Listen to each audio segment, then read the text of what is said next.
right.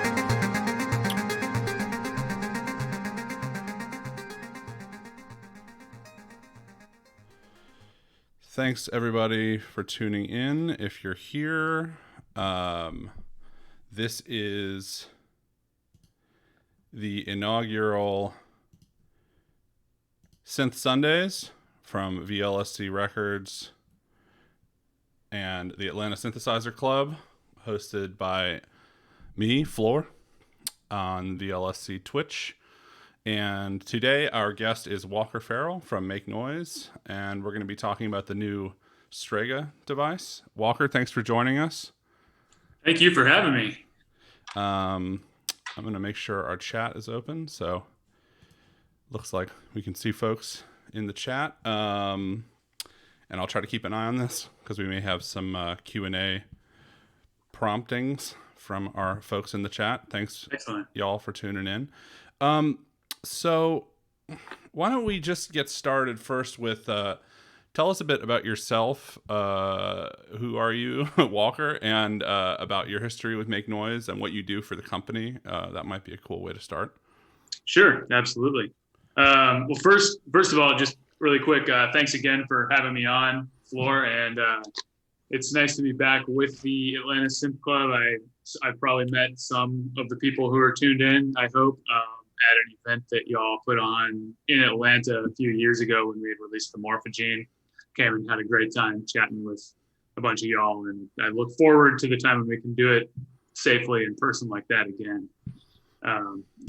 So my name is Walker Farrell, and I have been working for Make Noise since 2013, and my position is instrument specialist, which is a very broad kind of phrase that could mean a lot of things and does. The biggest part of my job these days is making YouTube videos for our YouTube channel, which I've done ever since I've been working for Make Noise, but we've gradually added more and more emphasis to that. I also I help with development of products, do beta testing. Sometimes I do organization of other beta testers and kind of collecting feedback and stuff like that when we're developing stuff. I work with the production crew on creating and kind of refining the test procedures that we do on the production line to ensure that, everything that we send out into the field is in good working condition and calibrated correctly and all that. And then I also do events when events are happening, and I do things like this virtual event today, and generally whatever it could be that involves bringing word or information or inspiration about our instruments out to the public. I usually have a hand in that, writing manuals to things like that. Okay, that's awesome. Yeah, obviously, you have your hand in many things, it seems like. So, well, we're a small company, so we all wear, a lot of hats. That was sort of my next thing I was going to bring up. So, I don't exactly know the audience for this. We've got whoever's on our Twitch, but we're also going to post it on YouTube. And so some people may be coming to this from general synthesis interests in synthesizers, but not know much about modular or not know much about Eurorack. So we should say a bit about Make Noise as a company. So for those who are interested in modular and Eurorack, Make Noise is kind of a household name. It's become sort of like one of the major companies that people think of in terms of Eurorack. But you are a very small company. This isn't a huge music tech corporation, and I had the pleasure of visiting the headquarters in Asheville when I was there for the 10-year anniversary, and it is a small operation. And so maybe if you could give a little insight into like how many people, especially, I don't know if because of the pandemic, if it's been smaller or what's going on.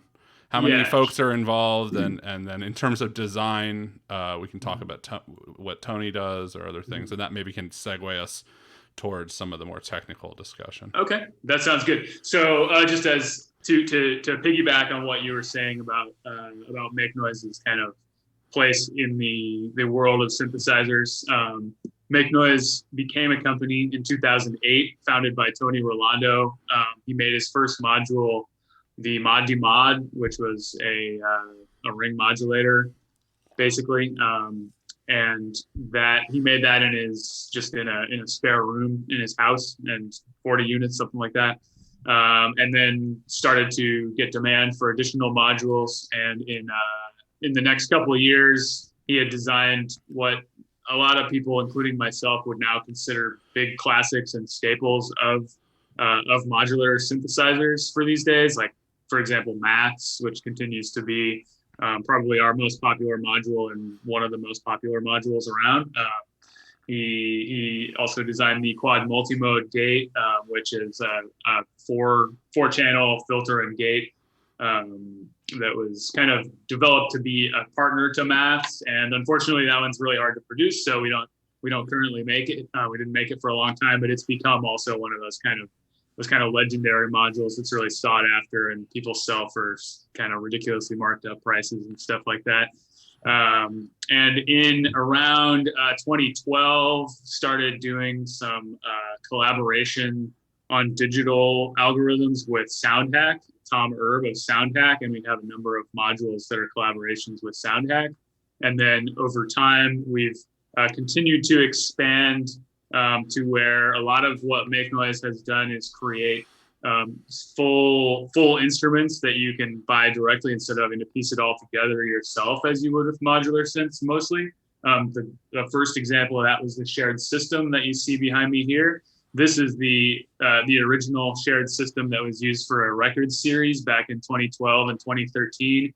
It was passed around between several artists: Richard Devine, Alessandro Cortini, Surachai, Robert Ike-Abrilo, and Keith Fullerton Whitman. They each made a record with it and then sent it back to the shop here. And then Make Noise started selling the shared system as a complete modular synth that you can buy ready to play. And it has continued to be kind of our flagship system with some little changes over the years as we've added things that are new to it. But for the most part, it's kept that same basic form factor. And then in 2016, we released the Zero Coast, which is a portable synth in a little box about this size that is patchable, has a lot of the same concepts as modular, but instead of being a case with modules in it, it's a complete synth in itself. It's got a MIDI input. It's a little easier to, more approachable than like starting a big modular system or something like that, but you get a lot of the same kind of thing that you get from modular synths. And we've then released a couple more additional things in that form factor since then, including last year, the Zero Control, a sequencer for it. And then just this year, the Strega, which is a collaboration with Alessandro Cortini in the design and Tony did hardware design on that, of course. Yeah. Yeah. So there's a lot of things you just covered that I want to kind of circle back to. First kind of of all, a lot of information. Yeah. Info 13 years of instruments now. Yeah, the info dump is real, but that was a lot. So for those who didn't know who Make Noise are, that's a really good summary, I think. And there's of course much more to the story, but I was smiling impishly when you were talking about the QMMG and Maths, just because I have two Maths and a QMMG in my system. I was lucky enough to get one of the newer QMMGs. I don't have this old silver one, so I have the new black one. And I am not going to sell it for an inflated price because it is priceless. But it's a very nice module. And I mean, no reason to be fetishistic about it. It's just a really good module. So I was going to say, if I had any suggestions back to the origins with the Mod D Mod and the kind of the ring mod soul of Make Noise, maybe. The Mod Mix is my favorite ring mod circuit I've ever used. I think it's unbelievably beautiful.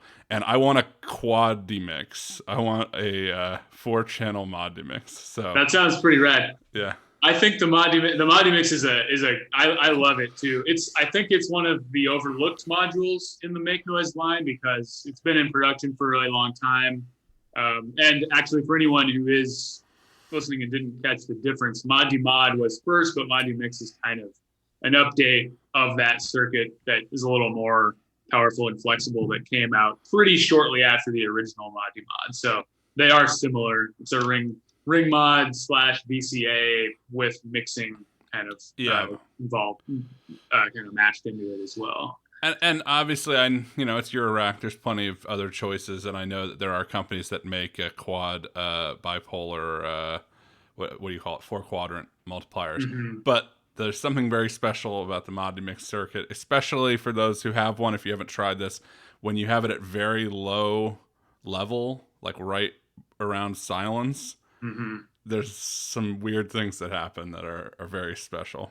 Yeah, the way that the Madi mix is weird because it has some characteristics. We usually call it crossover distortion, where when the amplitude of the wave that's going through it gets lower, the distortion happens when the amplitude is lower instead of when it's higher. Like normally on most kind of saturation and distortion circuits, you distort by making it louder, right? And on the Madi mix, you distort by making it quieter. And it gives this sort of like crispy tails to a lot of sounds that definitely have a different kind of vibe. And if you like the Madi mix, you'll be happy to know you'll be enjoying the activation section on the Strega, which you might recognize. These 4 dots here are kind of analogous to the 4 LEDs on a Madi mix in terms of what they're showing and what they're doing to the sound. Yeah, and that brings up another point that I always like to make about make noise when there's some there's a lot of opinions on the way that synths should look, and online people have thoughts, and make noise has a very clear aesthetic, and some people like that and some people don't. But one of the things that I think is important to point out, I mean, not everything has to be utilitarian, and I think there's room for whimsy and just like being avant-garde for avant-garde's sake in instrument design. But that said, the style and the iconography does have a purpose. So the panels mean things. There's symbols that communicate things to the user, and it can be intimidating to someone who hasn't been properly indoctrinated, maybe, but indoctrinated. But I do think that the panels are telling you what it does. Right? I mean, that's. Yeah, I think there's very much the aesthetic and the functionality of it are completely tied together. I would say we have there's a certain visual language that's been developed over time, and it's usually a depiction of signal flow that prioritizes kind of a visual of how things are connected, how and where they're connected over the verbal concepts of it, which verbal concepts are also related on the make noise panels, but a lot of times we'll think a lot about like, what should we call this parameter? Because whether it's something that is a parameter that synthesists are already familiar with or not, what you call it, what the parameter is called has something to do with how you approach it. But I also would say that, I'm sorry, I'm rambling a little bit, but I also would say that kind of we would aim, and in designs, Tony aims for you to be able to, like, once you've played the instrument some, to really not be reading at all. You're really just going to learn the physical layout of it more than the labels of things, and you won't need to read while playing it once you've done it some.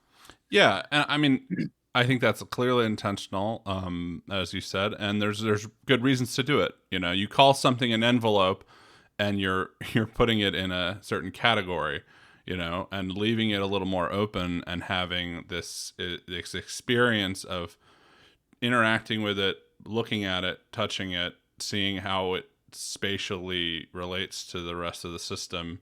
Mm-hmm. You can start to come up with uses for things that maybe.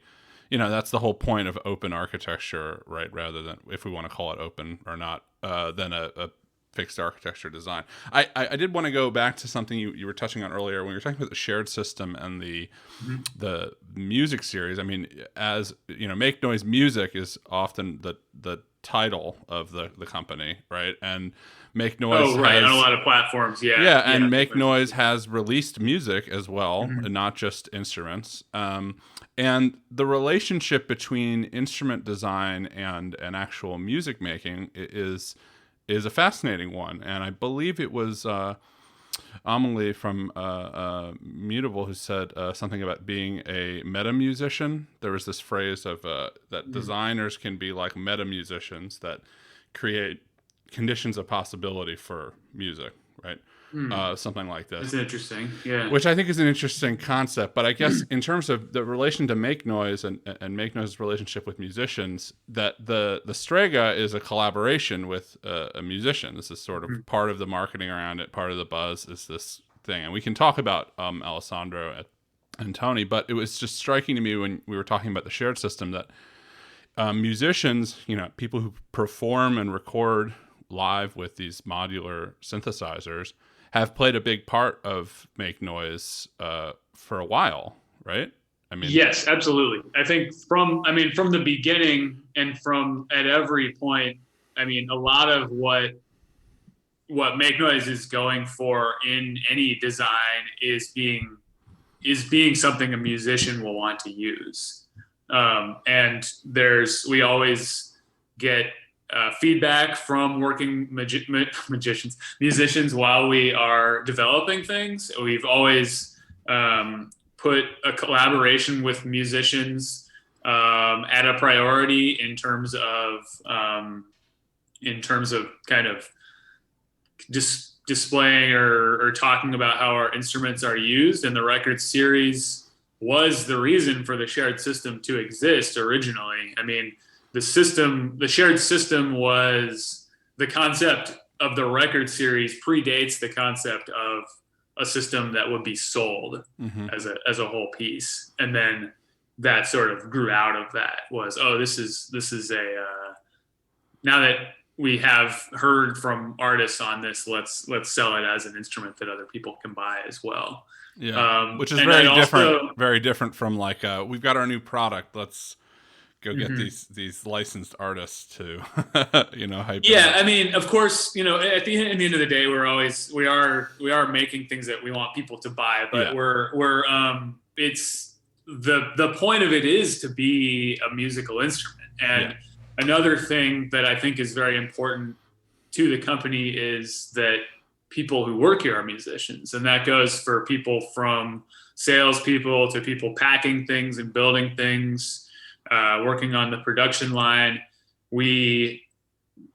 anybody who interviews for a job, they're going to encounter the question, what's your relationship to synthesizers? What's your relationship to music? What music are you into right now? People who are passionate about music, that's as important as being passionate about synthesizers to Make Noise. Yeah. Yeah, that's really cool. And Tony makes music as well. I happen to have I caught a short modular on the spot set from Tony at one point, and that's been part of the design to make things to make music with. Right? Tony was a working musician for a long time before he started the company. He was in a touring band, singing, playing keyboards. And then at some point after that dissolved, he decided to start designing synthesizers. So, and I think he would say, if you asked him, that he hasn't been as much of a musician in the last decade or so because he's been so busy designing things. But I feel that he's been coming back around to being a musician himself again in a big way. He's been really excited about various things that he's been working on musically, and he's got a record coming out sometime in the next couple months. Actually, I didn't know that. So, that's awesome. Unfortunately, I don't have a link to it or anything like that. I've only heard him verbalize it, but people should keep an ear out for that. If we get info on it later, and then we host this when we repost it on YouTube on the Synth Club channel, we'll add a link or something. But I will try to remember to ask Tony if there's any kind of link about it after this is over today, and I'll send it to you. Yeah, that would be great. So that's a sort of a segue into this question of collaboration on the design front. So as you said, Tony's the founder, he's the main designer. in terms of circuit design. But there have been other collaborators. You mentioned Tom Erb, and there's a series of modules made with Tom Erb on the DSP front, right? Mm-hmm. And then I know, is it Yerpa 58? Is he? Yeah, we don't work with him anymore, but Yeah. we also have Matt Sherwood, who has done work on Zero Coast, Tempe, and certain other. And he basically at this point, Sherwood works on all the firmware related stuff. It doesn't have sound hack. Okay. So there's a few other figures over the years that have contributed, and then but is this? We talked about the relationship with artists, but is this collaboration with Alessandro on the Strega? Is this kind of a new thing? Like, I mean, do you think that this is actually like a qualitatively different than the kind of sense in which artists have given feedback and Yes, that's the sense I get. That's a good question. So I'd like you to speak to that, I guess. Mm-hmm. Yeah. That's a good question, and it does lead me to an important point because. As you mentioned, I had kind of wanted to emphasize that artists and musicians, that their feedback is very important to what we do, and of course that it's musicians here working on developing things. But the idea of the Strega is definitely different because Alessandro is an equal part in the design of it from the start. And that was, and in fact, even from before the start, I could say, because Tony and Alessandro have wanted to create an instrument together for a really long time. They've had several things that they've been kicking about for a lot longer than just when they were working on the Strega, none of which ever actually made it to market until now. But so this is something that was a long time coming, and we definitely consider Alessandro to be a collaboration between Alessandro and Make Noise, in which those two are equally weighted as far as who contributed what. And I would say that Alessandro doesn't do circuit design, but he sat with Tony, listening to lots of different possibilities as Tony was sitting there making connections on the breadboard, and that the conversation around the breadboard grew into the Strega. Okay, that's really cool. And I guess more about the Strega, and maybe we can transition to some audio, or and if you have we'll be able to switch to a camera that shows it or not. We should. Yes, I have. Okay. You don't have to do it yet. Camera. Yeah. Right up here. You don't have to do it yet, but maybe right around the half hour mark, maybe we can, or sometime towards the end, we'll move more towards that, I think. All right. So, I am curious to talk about. You already brought up the standalone devices, devices that are not racked, and one thing is I kind of enjoyed the ambiguity around the naming of the, as you called, Zero Coast. I liked calling it No Coast, and I guess some people called it the O Coast. But I'm wondering now, with the Zero Control, has that codified that the correct name is Zero Coast? Because no one says No Control. That's interesting. We have explicitly tried to say all of them. Okay. Whenever I script a video, I try to put all three in there. I even type them out in my scripts. But is it always Zero Control? Oh, you say No Control and O Control? Okay, good. Okay. Now, me personally, I've always defaulted to zero. I'll say Zero Coast when I'm just talking without thinking about it. I know that Kelly. I don't know if I mentioned Kelly. She's the other owner of Make Noise, Tony's partner, and also very important to the company. She calls it O Coast, I'm pretty sure. Okay. And I actually got into it wasn't an argument exactly, but Kelly and I had this back and forth over whether it should be A or An before that, because if it's O Coast, it should be An O Coast. Yeah. If it's No Coast, then it should be No Coast. And that actually kind of almost sounds just like an O Coast. I don't know. This became a thing where I just kind of remember having this conversation over which indefinite article we should use with this device. But I think that we kind of figured, I thought it was a little goofy when Tony first said zero coast or no coast or O coast. And I was like, well, which one is it going to be? And he's like, any of them. And I thought it was a little goofy at first, but then I found that, it was something people talked about all the time. Yeah. It was something that kept people talking. And undecidability and play, there's something there. But I very much enjoy the concept of the standalone devices. Of course, because it's Eurorack modular culture, there's going to be people who are like, I want to rack this. Why can't I rack this? And there are people who have found ways to rack them, right? But from a design perspective, there's an intentionality behind making it a desktop unit, right? There is. I mean, this is something that we talked a lot about during development. I mean, it was a lot of going back and forth over whether something like the no coast should be a Eurorack, should be able to be put in Eurorack. But in the end, what we wanted to do was not compromise it as a tabletop device. So, and there were things about the design that would have had to change and mess it up a lot in order to make it easily put into a Eurorack. It would have been thicker. It would have cost more.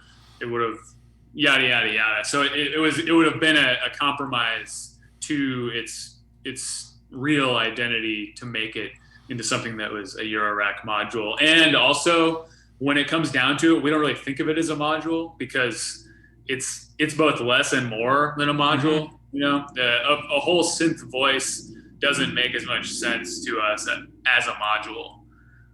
And it's lacking in a lot of the things that modules of any of its component parts would have, if that makes sense. It's definitely more of a tied together like whole entity. Yeah, it's a complete instrument that is not a patch programmable. I mean, obviously you can do that, but it wouldn't hold the same range of possibilities of an individual module in some senses. It's hard to obviously it can do so many things because an example would be it's got a zero coast has some of the components that a maths has, but it doesn't have all of them, and they don't work together the way they do in a maths. They're very situation driven to the way they fit into that. So it's not as useful as a bunch of modules would be in a system, and it doesn't. It's just I don't know. It's not what it is. It's not a module. Yeah. Now that said, plenty of people have managed to put them into cases. Yeah. And, people like to put all kinds of things in. This is the synths, and especially patchable synths and modular. Like it's kind of a DIY thing, even when you're not doing DIY to some degree. So however people want to do it is fine, but we can't fix it when they break. And none of the 3 standalone devices, because there's now 3 in the series, right? And none of them have been made to be racked. They don't. That's right. What they come in is their body. They don't come in a little case that is meant to be swapped out, right? So. Right. I'm interested in that because that's a new direction for the company. Obviously, since the the release of the No Coast, as I'll call it, there's been many more modules since then. So it's not it's not like a pivot away from Eurorack at all. Mm-hmm. It's a new branch of what Make Noise produces. So someone theoretically, I mean, most people I know that have a No Coast also have a Eurorack, right? I do know people who do not have any modular that have one, right? Yeah, and that is really where it's at. We wanted to have instruments that you didn't need to have a modular in order to have. I mean, part of that is just cost. I mean, the cost of having a modular synth that would have the components that a No Coast has in it is much more than what that box costs. Yeah. Easily double, probably. Yeah, so to make that more accessible was a big goal there. And that sounds like it makes it, if you've got a big modular system and you wish you could put it in, I guess I could see why you think that actually makes it a little less accessible in some way, but it's giving more people the access to this kind of synthesis, which is really what that was one of the goals there. Yeah, and I think it succeeded in that, and it continues to. The question then, sort of in relation to that, of who's the audience, who's the potential. I'm always interested in what are the ways into something, right? Whether it's an idea or an artist or a thinker, and there's some gatekeeping in some contexts where there seems to be very few ways in, and then there's other things that present multiple pathways into them. And so the Strega is striking to me because it's something that seems to present multiple pathways into it, right? It's unclear. Is it a voice? Is it a synth? Is it a effects processor? Is it both? Is this for people with systems that we want to patch into it? Is this for people with a no-coast as a buddy? Is this for people with no other synths that want to touch and interact with it? Could different types of musicians want to run their instruments through it and process things? So maybe you could speak to all of those, and we can start talking about some use cases, and then we'll transition over to the demonstration part. Yeah, I mean, I would say that. So you're asking is it a synth or an effect, or is it for people who don't have any synths? I think there's a couple things that I guess I'd touch on with that. One is what we've been calling it internally when we're kind of giving an adjective or a noun to it that's not just its name, is an echo synthesizer, because it is a synthesizer, and it does have effects. But the effects are so integrated into the sound of it that we think of it as like the synthesis engine like incorporates the echo part into it right from the core of it in a lot of ways. And however, I guess when you're asking if it's also for somebody who doesn't have any synthesizers, I mean, the fact that it works as a sound processor has been really fun and interesting to me. We haven't published these yet, but I'm working on videos where I just plug other stuff into it. I've played glockenspiel through it. Other synthesizers, like little ones like the Korg Volca FM and stuff like that. Whistling into a microphone and ring modulating it sounds really cool. So I guess, yeah, it's kind of flexible in that way. There's a bunch of different, how did you put it? Entryways or ways in. Yeah. There's a bunch of different ways in. At the same time, we've kind of been aware of the fact that it's maybe not, it doesn't have the kind of universality that something like the no-coast does, because the no-coast is like, it's a synthesizer. It's got all the synthesizer concepts in it. You can make bass lines, leads, drum sounds, whatever. Strega is a little more specific in its sound and its way of working, but I do think there's still a lot of ways to approach it, just in a different way from the other stuff. Yeah, and I mean it's both unique and also it has clear connections to other synths in the history, but also in make noise design. And actually, I realized there's one question I definitely wanted to ask that I forgot about until just now. So before we transition over to maybe some more hands-on stuff and audio, I want to talk about touch plates and touch interfacing. And one of the striking things about Eurorack, I mean, besides that it's tactile with patch cables and knobs. But when I first went over to Control in New York, which is where I first saw Eurorack modular synthesizers, the make noise touch plates was a striking thing to me. They had pressure points set up. There was Rene with the capacitive touch for the steps, the grid. Right. And then there's a maybe not as popular, but the teleplexer. There were other modules in the history of this company that have had this kind of interactive tactile element. So maybe you could speak to that and then how that came into play with the Strega. I think that one important thing to mention with that, and something that I haven't really touched on when talking about make noise generally, but that I think is pretty important to the philosophy of the company, is that there's a lot of history to that. To the metal touch plates that are not arranged in a keyboard fashion or in a grid. Although I guess with Rene, they aren't an instrument grid. But the idea of metal plates that you touch that aren't necessarily just lined up as a row of notes like a keyboard would be, that goes back to the 60s and 70s with Bukla's tactile interfaces, Surge's touch keyboards, and these are things that are kind of arbitrary voltage generators that aren't necessarily made to just play notes on, although you can do that.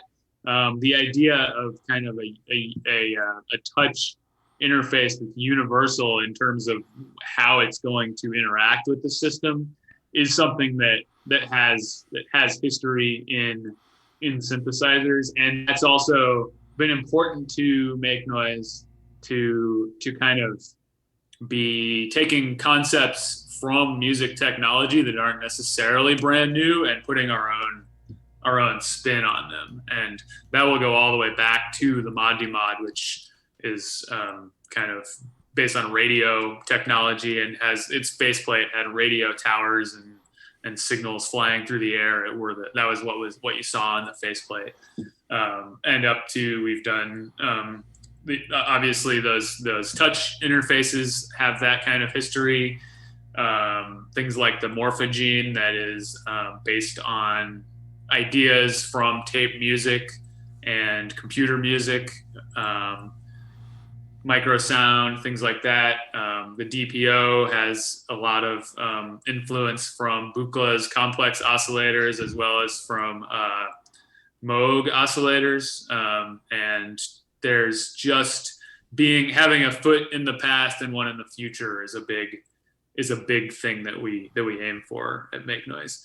And now that I'm mentioning it, I don't know that there's as many direct kind of instrument influences with Strega. Actually, there are with Strega because it's a lot of Strega's sound came out of Alessandro telling Tony what instruments he loves and what he loves about them and things about the way that they interact. So, and the one that Tony has brought up a lot when talking about it is the EMS Synthy and the fact that its signal flow has a saturation at a lot of points throughout. And that was something that he put a lot of into Strega as well. There's a number of different places and ways you can saturate it. And it's a lot of feedback paths. You can kind of like saturate the saturation in a lot of different ways. And that specifically is inspired by the Synthy, but also by what it was that Alessandro liked about the Synthy and how he plays with it specifically. So it was kind of like a distillation of that concept into something new. Yeah. I got pretty tangential there. No. That's all great. That was great. Yeah. And I mean, I think there's something, it's like this evocative of history, but also unique that is what draws so many of us to these instruments. So, and also, for anyone I haven't had the pleasure of meeting him, but anyone who's watched interviews with Alessandro Cortini, he's a very articulate at expressing very particular idiosyncrasies of instruments, of why he connects with them, and then also having his voice come through in whatever he's using. So, and I think it's fine. There's lots of different ways to make music. Some people, they don't have one kind of voice, or they really bend to different things. But he's someone who he takes these instruments, and then there's a way that he works with them that is very unique, and it's cool to then have an instrument that has sort of come out of that. So, do you want to maybe turn to the Strega now? All the saturation talk. I think, maybe we can do that. Really quick, since you were saying that Alessandro has a particular way of working with instruments, I have noticed that he will find some particular characteristic about something and find a way to laser focus on it, and then make that into his own thing. And that's I definitely think that's I think what has been achieved with Strega is basically making an instrument that's just nothing but those quirks, and that can all be laser focused in on at the same time. Yeah, that's really exciting. So, all right, we've got 15 minutes left, so why don't we go full on? Let's see, I'm just gonna take a quick second to switch up my microphone and camera here. Thanks to everybody for tuning in. Actually, anybody who's in the chat now, I realize we kind of went on and did our own thing. Do we have any questions for Walker before we get into the demonstration? We can also we can hold those, or actually, we can start making the moves towards the demonstration, and then any questions you have, anybody in the chat, just ask them, and then we can take some time and respond to questions. And since we got a slightly late start, would you mind going 5 minutes over or something? If we Oh yeah, absolutely. We can go as long as it needs to get. Okay, so we'll do that. Sorry, I may have left this in limbo for a little bit too long. Let me. Can you hear me right now? Yeah, I can hear you. Okay. All right. Here we go. We got the cam now.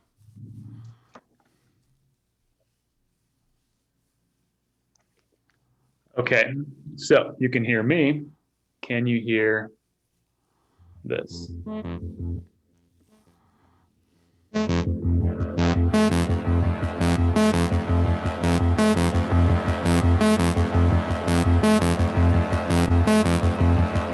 think it has mirrored my camera, or maybe it's just for me. Does the Strega look forwards to you or backwards? It's normal. Yeah. Okay. Okay, cool.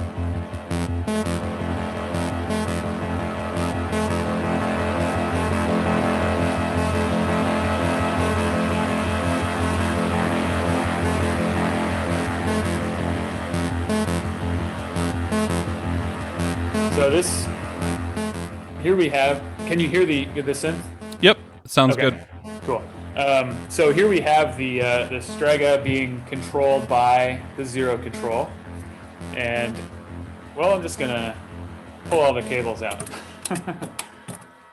And we can go over it a little bit. I guess I was thinking that I'd probably be answering questions about it, so I didn't really make a specific patch here, but I'll just go over a quick... Yeah. I can go over a quick overview of the kind of general signal flow of Strega here. So that works.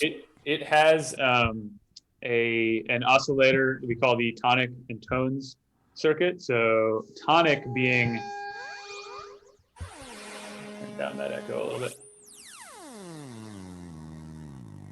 being the pitch of it, and then tones, we have the tones control that kind of travels through a number of different timbres. A thing I really like about the tones control is that instead of kind of becoming more harmonically rich as it turns up, it starts by adding some higher harmonics, and then it goes down into subharmonics after that. And this is designed very much around the way that it will saturate the echoes. So that when modulating, you'll have different levels of saturation that are kind of interacting with each other.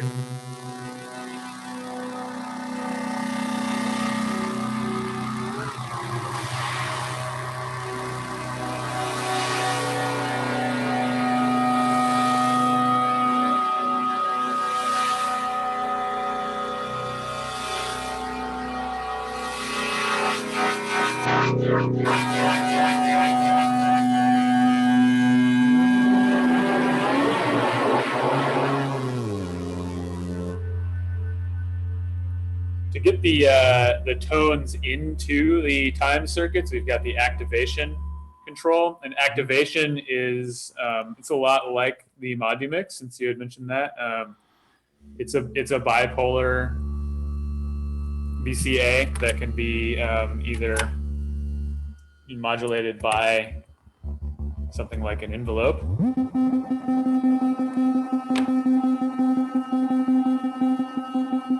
or it can be modulated by audio if you have an audio source to go into it.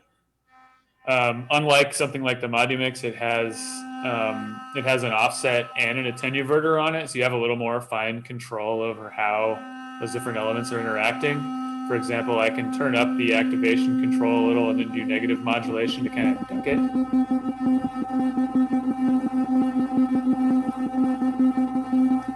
This is pretty useful if you're using the external input, because you can do things like have the sound that you're using duck this oscillator or ring modulated or things like that. And then on the right side, we have the time circuit.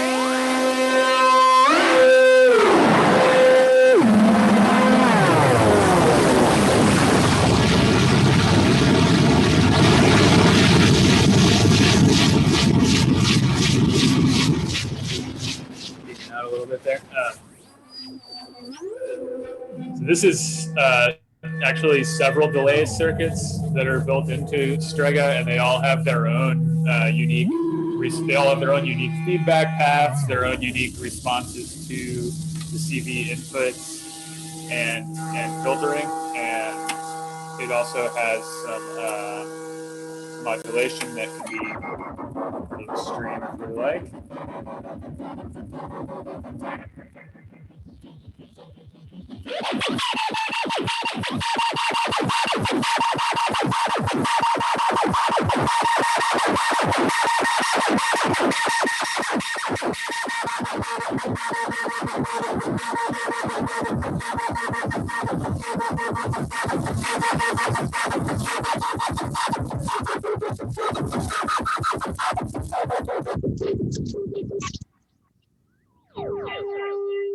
We also have a filter that is in series with all of those echoes. It's actually more than one filter, but basically you have one filter control that's going to control all these things. And if you hear the echoes going through, you can hear.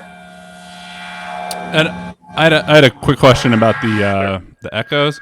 Is that a digital delay or an analog delay? It's a hybrid. Okay. It's all analog I/O. There's no firmware on it. It has some digital elements in the chips. Yeah, I heard something about it being like a karaoke circuit or something. It uses It uses several delay chips. Okay. That are all kind of wired a little differently from each other, but and then they're all mixed at the output so that you hear a whole bunch of echoes all at once. Okay. And then we have the Agitation Generator, which is a triggered LFO that, if left alone, will just loop, and it's normal to the filter, so we can easily have it do filter modulation.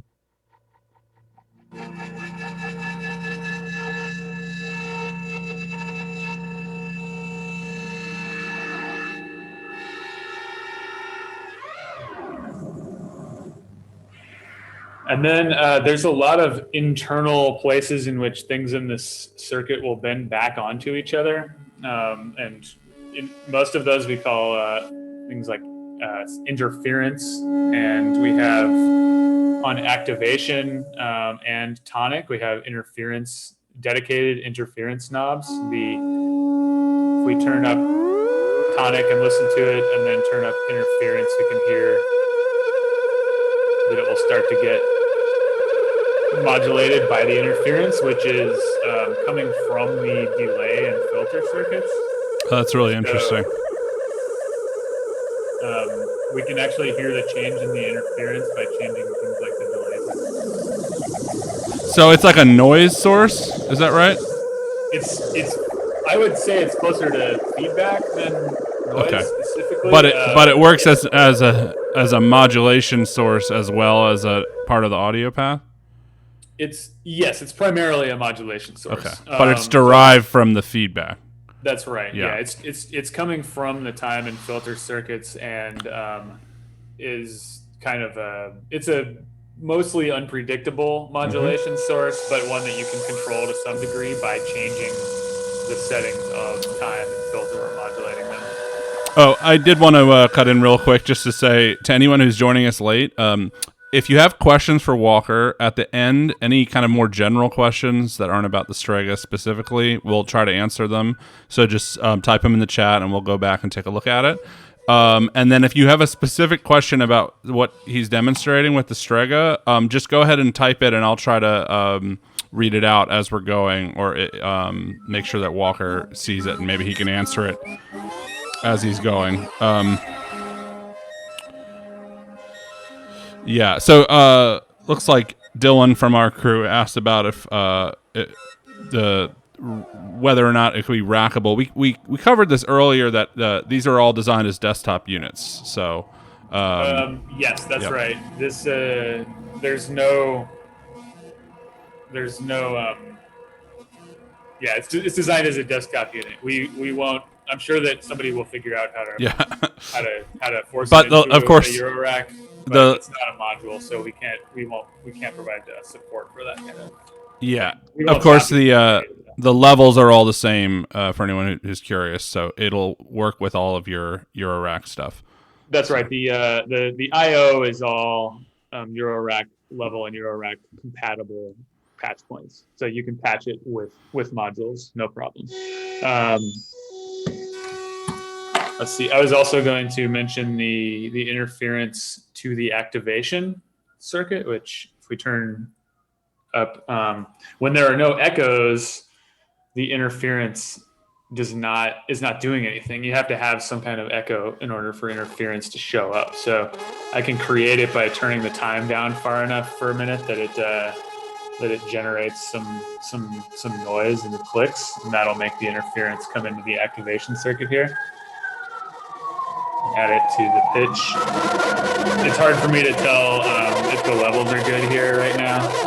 Hopefully this is audible and not drowning the voice out or blowing your ears out. Yeah, it's plenty loud. And then we have a number of patchable or touchable signals that are coming from inside the Strega and can be routed around it. One is there's a sub oscillator output right next to the main triangle output, which is normal to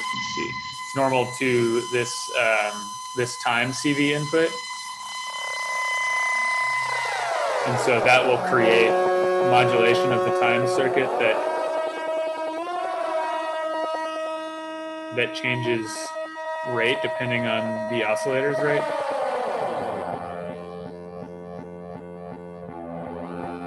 You can kind of hear it as little bumps. Mm-hmm.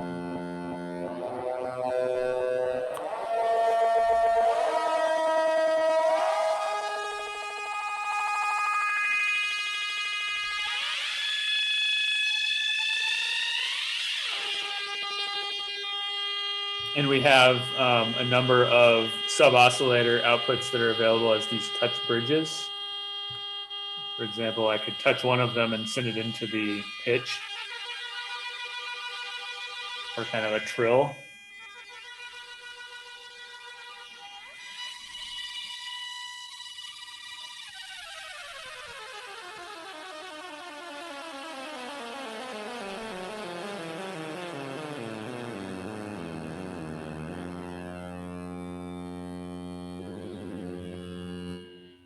They could also be sent into the activation circuit.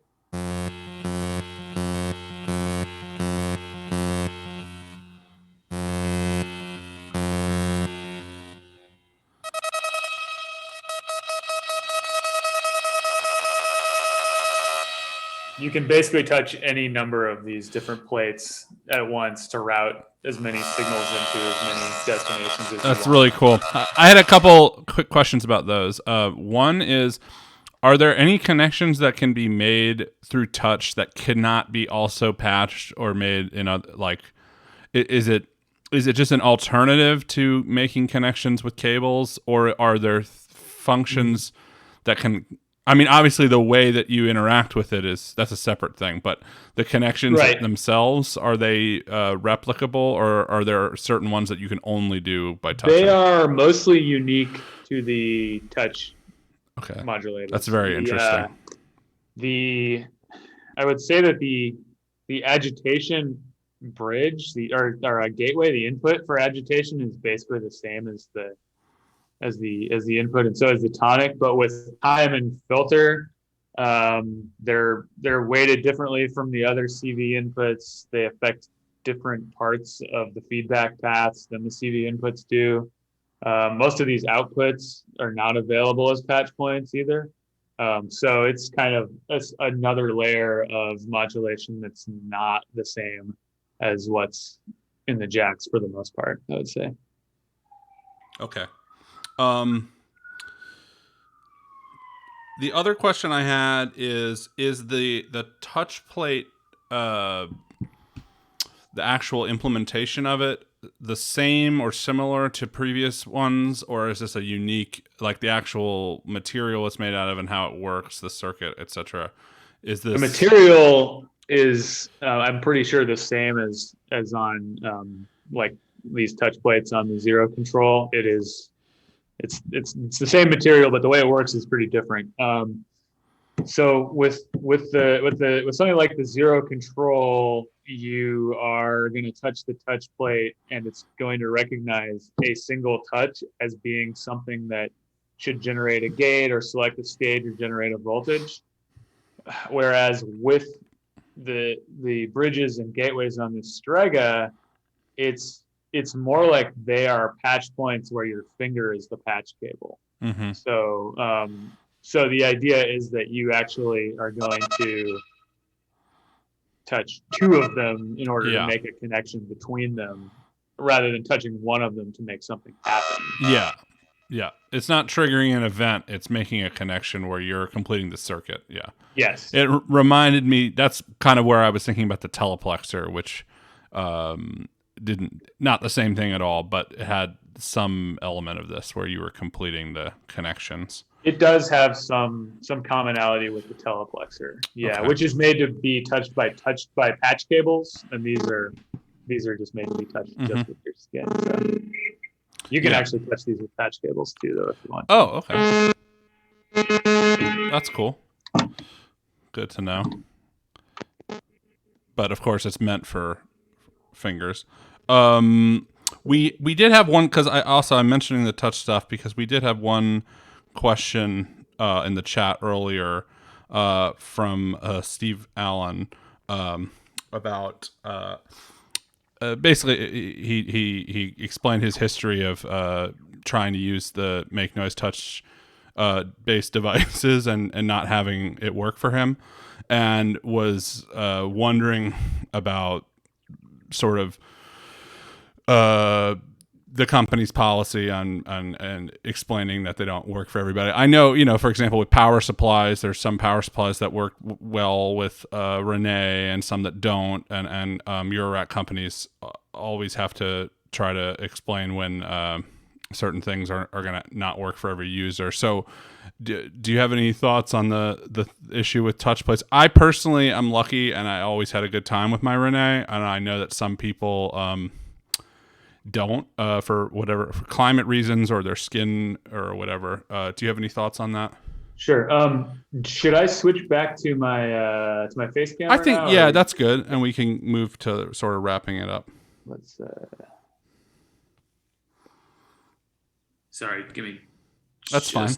We did get another question sort of related as well to the touch plates, so I'll let you respond to the. Yeah. So the question of touch plates working or not with different power supplies and things like that was something that rose its head more and more over the years of having the original Rene and the pressure points, as there were more and more power supply options from when they first came out, when there were really only a couple options on the market, to farther down the line, you start to see so many different power supplies available that we couldn't test them all even if we wanted to.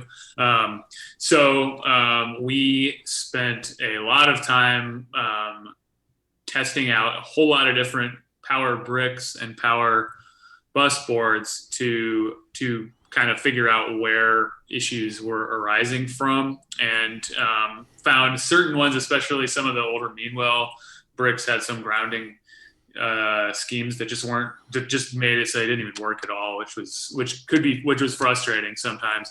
Then when we moved to developing the new version of the Rene, We switched to an entirely different touch sensing technology that doesn't rely on that circuit completion type of capacitive. It's just based on pressure instead.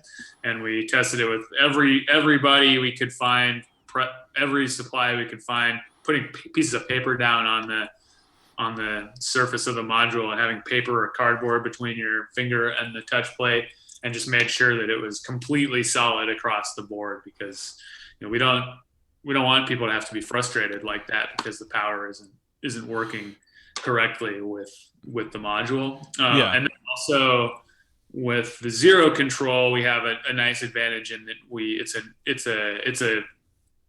it's an enclosed device with its own power supply. So we're having it's a lot less likely that you're going to have that kind of problem, unless there's something wrong with something very strange about the way the power itself is working in the building or something like that. And beyond power, I think that his original question was apparently something to do with skin. And I guess some people, the dryness of your skin or more having more with the old Rene and with pressure points, they do respond differently to different moisture levels in your skin. I personally was the person who we test on the original Rene to see if it didn't work, because I have really dry skin. So if it wasn't going to work, then it would probably not work for me. When we were testing those things, I was usually the one who could be like, I can't get this to work. But that's something that we've put a lot of development time into ensuring that the problem that we're not having going forward. So cool. I know that can definitely be frustrating. Yeah, I appreciate the response. Hopefully, Steve sees that. So to date, I haven't heard anybody having this kind of problem with the current Rene. It was the older Rene. Yeah, I think it's unfortunate. I mean, some of these older units, if they work for you and you still have them, they're still good. I have a Rene Mark 1. I haven't upgraded, and I'm happy with it. But if you don't have a Rene at this point, and you want a guarantee that it's going to work, you've never used one, I highly recommend getting a new one. The V2 has a lot to offer, and like Walker said, for a fact that it's going to work well with you. If you can find an old one and you want to give it a shot, but that's not really at this point, I think, up to make noise to confirm that it's going to work for everybody. I don't know. We have, I do want to note, we have technical support that's always open, and we will do whatever we can to fix things. I mean, and with like legacy, that includes legacy. Yeah, we will support anything we've ever sold. Yeah. It may not be covered by warranty, but we will always do whatever we can to get anything working for you, no matter what's happened to it. Okay, well, we appreciate that.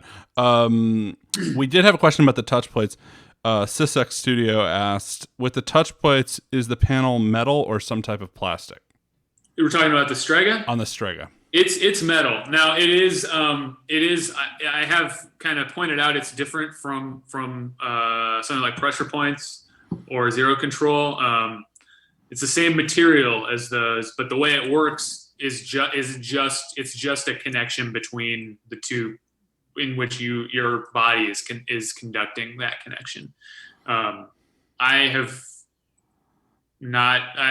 don't think that it will ever cause any of the kind of issues that people encountered with Rene. I think it's going to be just it's a little simpler than all that. Yeah. It's just connecting two things together. Yeah, that makes sense. I mean, because technically with Rene, the gestural touch thing has to be communicated to a microcontroller, right? It was because Rene has a clocked microcontroller in it. That's I mean, who knows if that. I don't know all the specifics, but I can tell you this is a lot more just like a connection's being made. Yeah. And it's also not necessarily about precise, specific, like every single person touches it and it's going to do the exact same thing. It's more about when you touch it, there's a range of things that can happen, and you learn. You can create a range of things by. I mean, I've found that I can change the amount of modulation by like just touching the very edge or pressing harder or whatever it is on one of them or things like that. Is a much more open kind of field than is a note on or off. It's something. A little closer to something like a circuit bending or something like that. Just like poking, bridging random. They're not random connections, but they're purposeful. But it's that kind of actual action. Okay. We have another Rene related question from Lindell T in the chat. I can't remember if you answered this in the past. Will touch latching be able to be added to Rene Mark II in future firmware? Meaning momentary latching, where you hold a couple touch plates and they hold until you let go. I think that's what they. I think that is not a possibility, unfortunately, because in the hardware of the way that touch sensor works, it will time out if you hold it for some number of seconds, and it changes depending on how many plates are held too. So it becomes a situation where it could forget you were holding it or not listen to the next thing. I don't remember exactly what will happen, but there's a hardware limitation there that will keep us from being able to do that. That was the cost of making it more reliable for all users, unfortunately. Yeah. However, you can still do the type of press to select unclocked on the latch page that you used to be able to do. It's just that if you want to do latching, it's toggled rather than momentary now, and that's unfortunately that's the only way that it can be. Okay, hopefully that answered the question. Well, while we've got Walker on the line, any further questions from the chat? We've gone over our time, but we'll save time if anyone has a final question. Yeah. I'm gonna wait and see. And in the meantime, I'll say thank you so much for joining us. I really enjoyed it. And if you're watching this later on the Atlanta Synth Club YouTube channel, please be sure to get on Twitch and follow VLSC Records. I'll be doing Atlanta Synth Club events on this Twitch channel once a month, occasionally twice a month.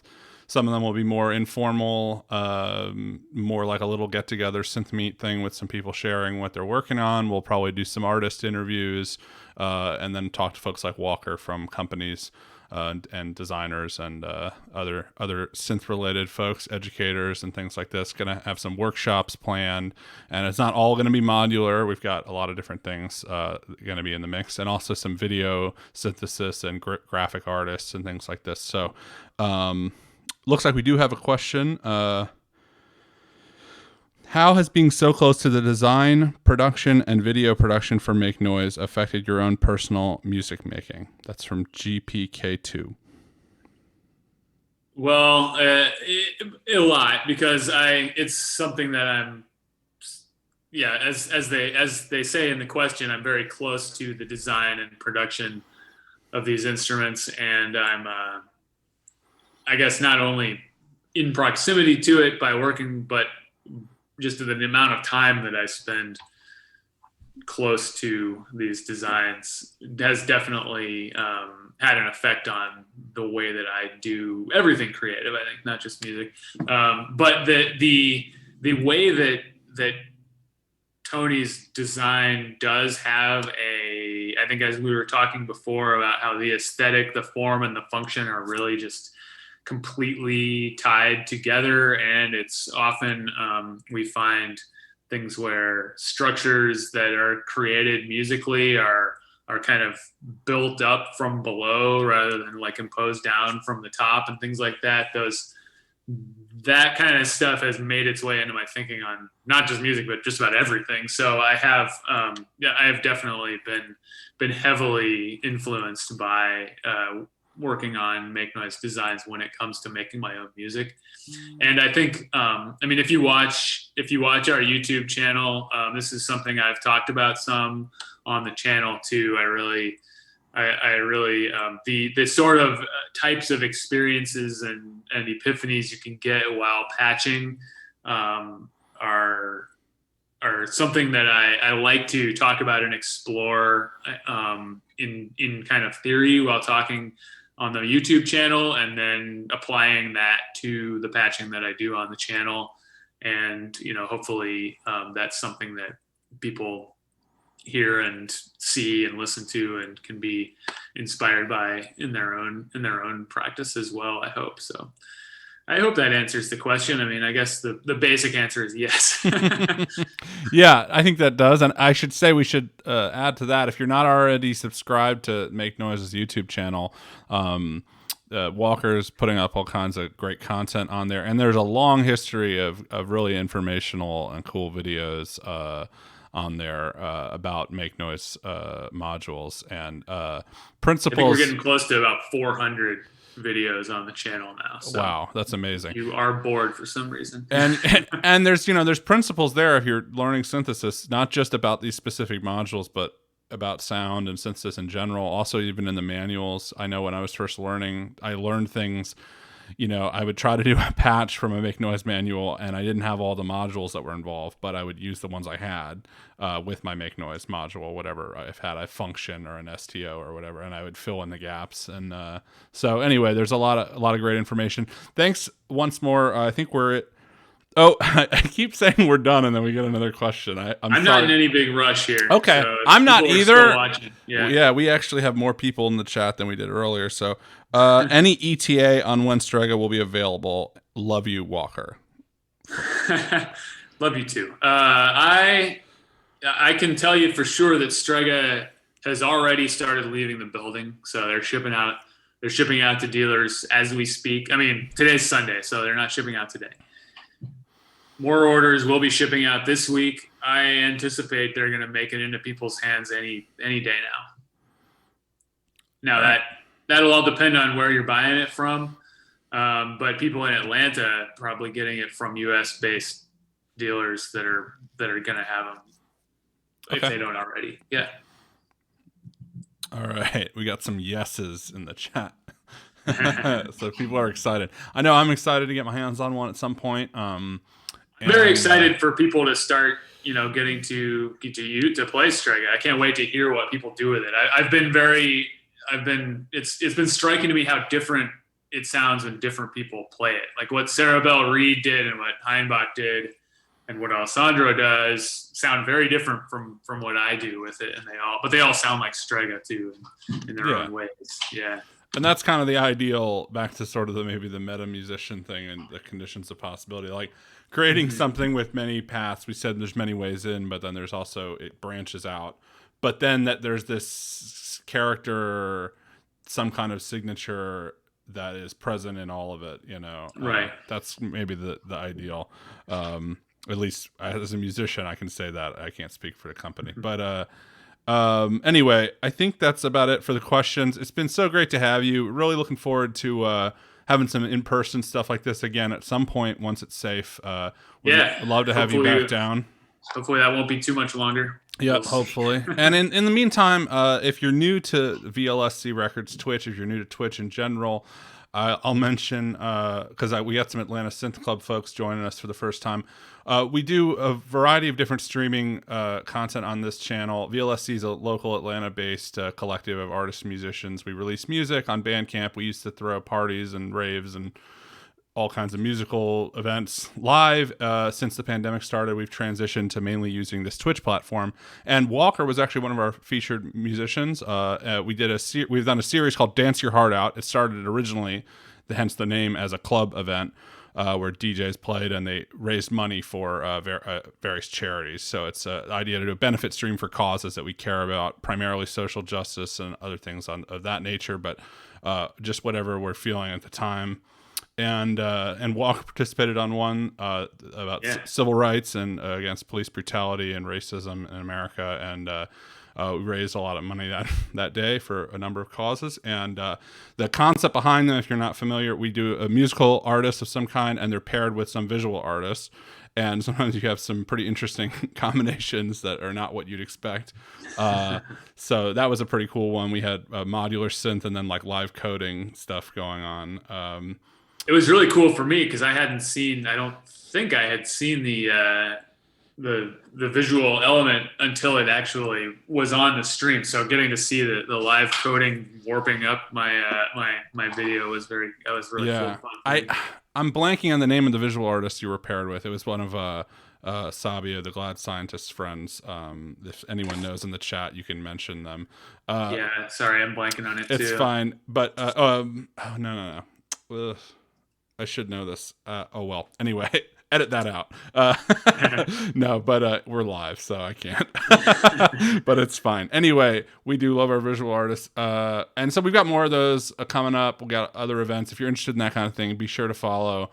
And we've got a range, everything like live musicians, DJs, modular synth, electronic music of all kinds, and some really amazing visual art. I mean, some of this stuff, like, I'm not just saying it because I'm involved in the crew. I'm just blown away by some of the video artists and filmmakers that we've gotten in the mix, and computer graphics and things that I just can't even fathom, and video synthesis and stuff like this. So if you're interested in seeing that stuff, please check out the channel. Stay locked in on Twitch, and for this Synth Sundays, we'll be back, and I'll share about it and post about it on Instagram and Facebook and stuff, and we'll have guests like Walker, and we'll also have more informal workshops and tutorials. So I think that's going to wrap it up for us, and once again, Walker, thank you so much for your time. Thank you so much for having me. This has been great. All right, bye. Bye.